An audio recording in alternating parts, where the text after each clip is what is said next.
Hi everyone, and welcome back to my channel. Today I'm going to be sharing with you secrets of how to have an amazing night's sleep. When I talk you through it, it's actually really quite simple. It's just that a lot of people are not aware of these things that are so important for a good night's sleep. Number 1, sleep hygiene. I don't just mean cleanliness, I mean making sure that you don't have electronics in your bedroom, because electronics such as your phone emits radio waves. If you must have your alarm on your phone because you don't have an alarm clock, then the best thing you can do is put whatever device you use as your alarm on airplane mode. That way at least it won't be emitting any radio waves into your room. What also comes under sleep hygiene is good bedding. What I mean by that is bedding that is hypoallergenic. So if you can, invest in bedding that is made out of bamboo or silk. Silk is a bit more premium, so it's a bit better. It has hypoallergenic properties that enables your skin and hair to breathe, and it also doesn't make your hair frizzy, so that when you wake up in the morning you don't have a bird's nest on your head. And also you won't wake up with any skin irritation, because silk is meant to be very soft on the skin compared to a material like polyester. The same goes for bamboo, but it is less premium than silk. Either one I would definitely invest in. I've personally got 2 silk pillowcases and 2 bamboo pillowcases that I cycle round every time they need washing, because I don't like using any other material to sleep on. I haven't invested in any silk bedding just because it's a bit out of my budget right now, because I have just come out of university, so I don't have that kind of money to be spending on bedding. But I do recognize the importance of good bedding, and that is why I bought 4 pillowcases. My second point is having a good sleeping environment. What I mean by that is having blackout curtains. I've got blackout curtains and I realized the importance of them. I don't like having any sort of light within my room when I'm trying to sleep, whether it be from an electronic device, which we know we shouldn't be doing. Sunlight is probably one of the worst. Any light like street lamps, none of it. I'm not having any of that, because I know that it is disruptive to a good night's sleep. So if I were you, I would invest in lined curtains that have a blackout lining. It's a bonus if you can get thermal lining as well. I luckily found this one that has both thermal and blackout lining, so I don't have to worry about a good night's sleep anymore. I actually suffered for 5 years because I didn't have curtains in my bedroom, but luckily now I realize the difference it makes to having no curtains at all. Please invest in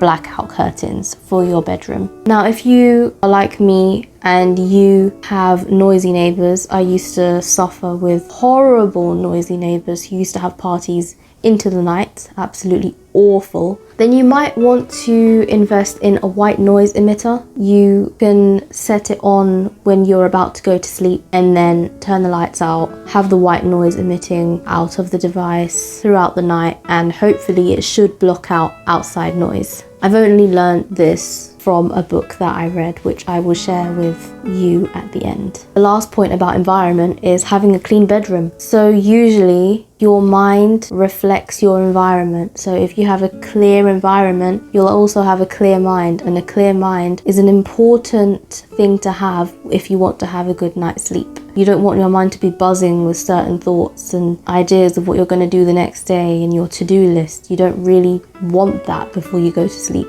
Do not have a messy bedroom. Always keep your bedroom clean and tidy. Importantly, try to make sure that you don't have a dusty room, because that will make your eyes itch and possibly make you sneeze. Point number 3, establish a bedtime routine. Now, a lot of people might have already heard of this, but don't underestimate its importance, because once you have a routine, then it tells your body that it's time to start winding down and that it's time for bed, basically. I personally have a bedtime routine which I particularly enjoy, and it helps me wind down and relax before I put my head on my pillow. So my routine is to do my skincare routine application first, then I will learn French and Italian on Duolingo. I'll do that for about half an hour. Then I will journal for a bit, maybe 15 minutes. 15 minutes is actually recommended daily. After that, if I am not already too tired, I will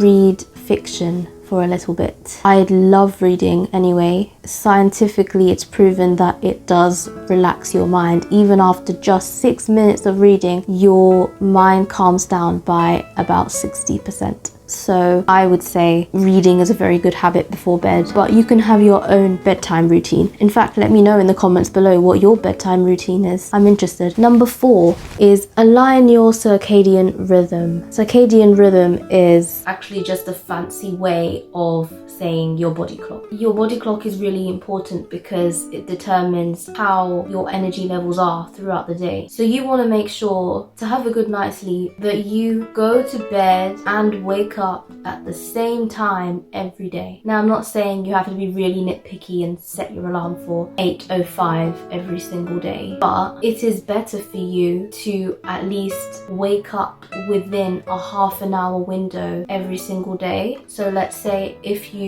one day wake up at 8 o'clock, it's okay to wake up the next day at 8:15, 8:25, 8:30, but you want to keep it from within 8 o'clock to 8:30 because that will help you align your circadian rhythm. Same thing for going to sleep. If you want to go to bed at 10:30 one night and then you want to stay up a little bit longer for the weekend and you want to go to bed at 11, that's fine because it's within the half an hour window. Just make sure that you're not going to bed at 9 o'clock one night and then 11 o'clock the next night and then at 1 a.m. on the weekend, because that's really going to mess up your body clock. And trust me, I have experience of this and I can tell you that it's not easy to recover from, especially when you have to wake up early on the Monday. Sometimes you could end up oversleeping and it's really, really not great. So please align your circadian rhythm. Go to bed and wake up at roughly the same time every day. It really helps. Number 5, try to avoid caffeine after 2 p.m. That's because caffeine stays within your system for roughly 9 to 12 hours after you first consume it. So if you consume caffeine at 12 p.m. for your coffee, 9 hours later at 9 p.m. when you're getting ready to wind down, it's still in your system, albeit just a little bit. It's still there. So if you consume caffeine at 6 p.m. in the evening at a coffee shop because you're out and about, which I am guilty of, I have done that before, I never knew this point though, then the caffeine levels will still be quite high in your system.